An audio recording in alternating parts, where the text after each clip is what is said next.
Guys, isang mapagpalang araw sa inyong lahat.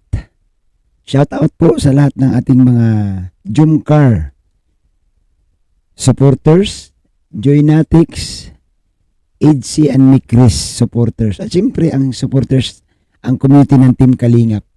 So guys, ito na naman, no? Panibagong issue na naman ang kinakaharap ni Papa Jums. So mayroon tayo guys na babasa ito na sa inyong harapan. Ang Jumcar 18 no na page. So ang problema lang dito guys, hindi mo malaman kung kanino galing. Pero ipinost no sa page ng Jumcar 18. So i-correct niyo po ako kung mali, kung mali ako. So babasahin ko lang. Ang sabi dito, baka ang sinasabi dito, bantayan niyo ito. Huwag kayong TNJA. Oh. Isipin mo guys, ginagawa ang mga viewers ginagawa pang TNJA. Ha ha ha. Upload ni Neil. Diyos ko, damit na lang ni Carla, di pa mahawakan ni Jomar. Ha ha ha. Sila ang nagdate sa Bagasbas, nakita namin yan ng asawa ko. Sabi ng asawa ko, kala daw niya si Carla, bakit iba daw? Ha ha ha. So, guys, ano ba ang napansin nyo dito? Unang tanong ko guys, ano ba ang napansin nyo sa comment na to or sa post na ito? Dito guys, ang napansin ko talaga una, mali-mali na. Gawa-gawang kwento ito. Tinahi-tahing kwento na gusto lang siraan si Papa Jums. Bakit?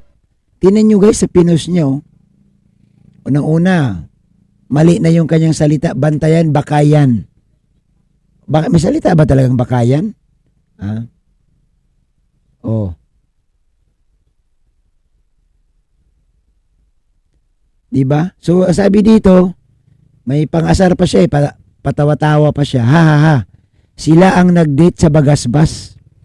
Nakita namin yan ng asawa ko. Talaga? Sabi ng asawa ko, kala daw niya si Carla bakit iba daw. Ha ha ha. Bulong ito. Bantayan nyo ito. Alam nyo po, no?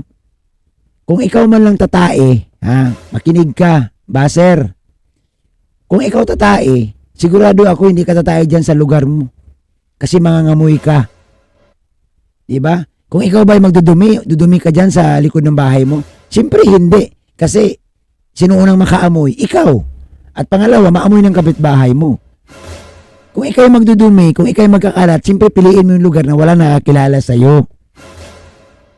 Oh, doon pa lang sablay. Sablay ka. So walang katotohanan tong sinasabi mo. Kung sino ka man. Hindi naman tapos-tapos eh. Si Papa Jums kahit kanino na lang ililink.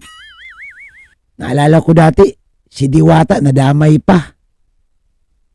No, kung sino-sino na lang, mayroong bago. Yung babae daw, sino ba yun? Si Yuna, na may karga si Papa Jums na bata, anak daw. Sa simbahan. Kung sino-sino pa eh. Kung sino-sinong mga babae ang ikinakabit kay Papa Jums na wala namang katotohanan. Hindi na ba kayo nagsasawa? Wala na ba kayo ibang nakikita? Si Papa Jums na lang? Ang sa akin lang kasi, no? Kung wala naman sanang katotohanan, wag nyo nang i-post na ganyan. Ngayon, hinahamon ko kayo. Kung totoo man yan, sabihin nyo, ipadala nyo sa akin. At ako mismo ang magsabi kay Papa Jums. Diba, ang iniisip ko lang dito guys, si Papa Jums may pamilya yan. May magulang. Diba? Ibig sabihin ko ng pamilya, may nanay, may tatay. Di ko alam kung wala ng tatay ni Papa Jums, pero may nanay, may kapatid. May kamag-anak, may tiyahin, may tiyuhin. Siyempre nakakahiya baga. Anong sabihin ng mga kamag-anakan? Ano ba yan, Papa Jums? Masisira tayo dito. Which is hindi naman totoo. So sana naman lang sa mga gagawa ng kwento, ayusin ninyo.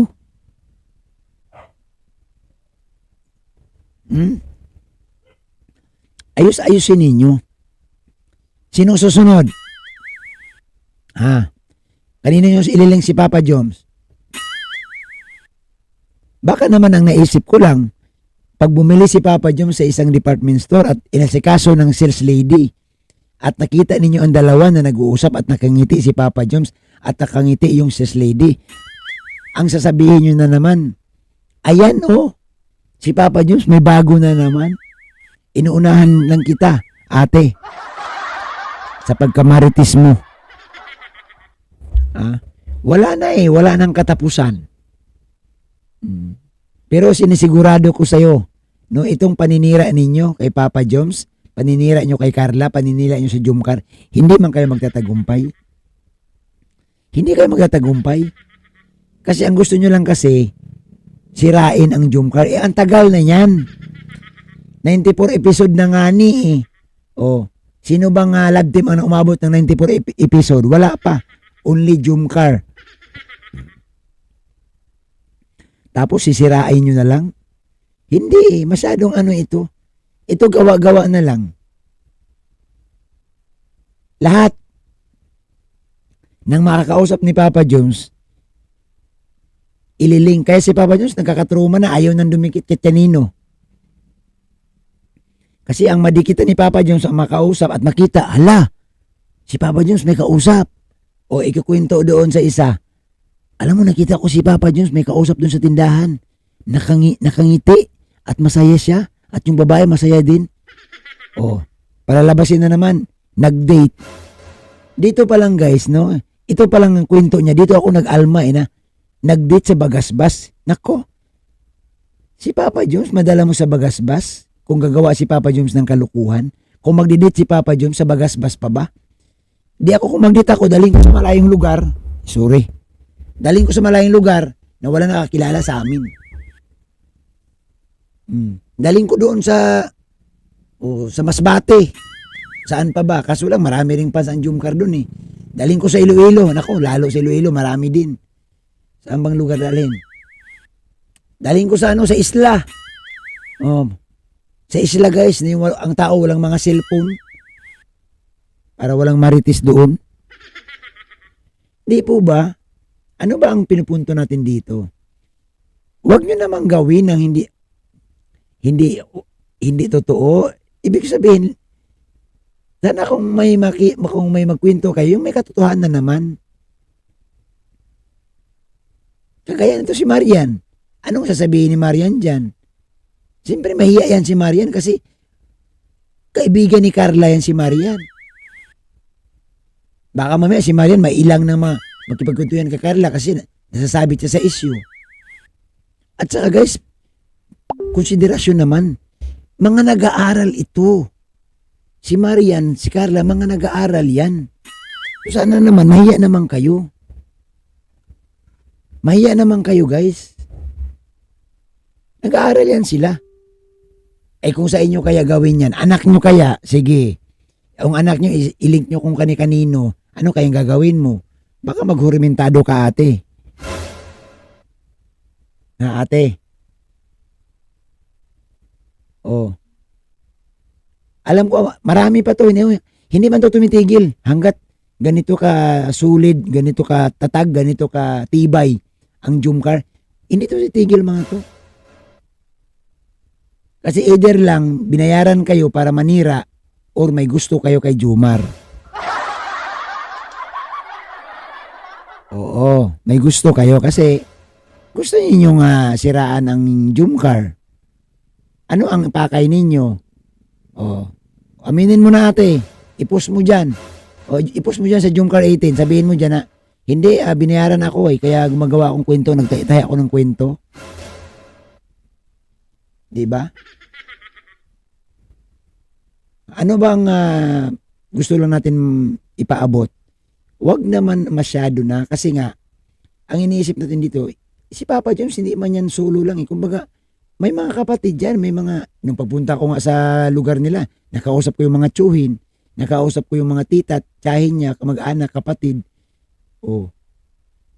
Maliban dyan, nakakaya din pati kay Carla. Diba? So wala kayo ibang motibo kundi manira, siraan, magpuna, lahat. Wala kayong pinagkaiba guys kay MG. Shout out sa lahat. mga kasombrero ko dyan. So yan lamang po ang ating amazing reaction. Thank you so much. Salamat po guys no, sa pagtanggap nyo sa akin bilang pagbabalik natin sa Zoomcar. Thank you so much sa lahat ng viewers. Guys, paki-like, paki-share ang video ito. Mabuhay at isang mapagpalang araw at ligtas sa ating lahat.